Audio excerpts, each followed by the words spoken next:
Hello guys, আমি এখন আছি পুরান ঢাকার ছোট্ট একটি পার্কে। তো পার্কের নাম হচ্ছে বাহাদুর শাহ পার্ক। সো আজকে এই পার্কটি এক্সপ্লোর করা যায়। So let's go.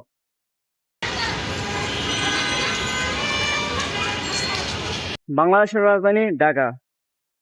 পুরান ঢাকার সদরঘাটের সন্নিকটে লক্ষ্মী বাজারে অবস্থিত একটি ঐতিহাসিক স্থান, যেখানে একটি পার্ক নির্মাণ করা হয়েছে। সো এই পার্কটি অনেক ঘটনার সাক্ষী। 18 শতকের শেষের দিকে ঢাকার আর্মেনিয়াদের বিলিয়ার্ড ক্লাব ছিল, যাকে স্থানীয়রা নাম দিয়েছিল আন্টাগর।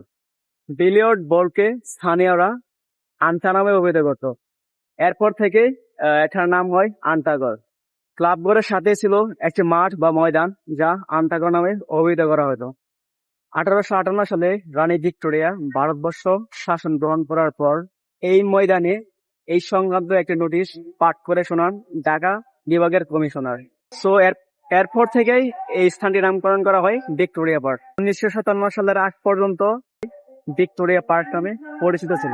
1897 সালে সিপাহী বিদ্রোহের পর এক প্রহসনমূলক বিচারে ইংরেজ শাসকেরা ফাঁসি দেয় অসংখ্য বিপ্লবী সিপাহীকে। তারপর জনগণকে ভয় দেখাতে লাশ এনে বিভিন্ন গাছের ডালে ঝুলিয়ে দেওয়া হয়। 1957 সালে মতান্তরে 1961 সালে সিপাহী বিদ্রোহের শতবার্ষিক উপলক্ষে এখানে একটি পার্ক স্থাপন করা হয়। এই পার্কটির নাম পরিবর্তন করে নাম রাখা হয় বাহাদুর শাহ পার্ক।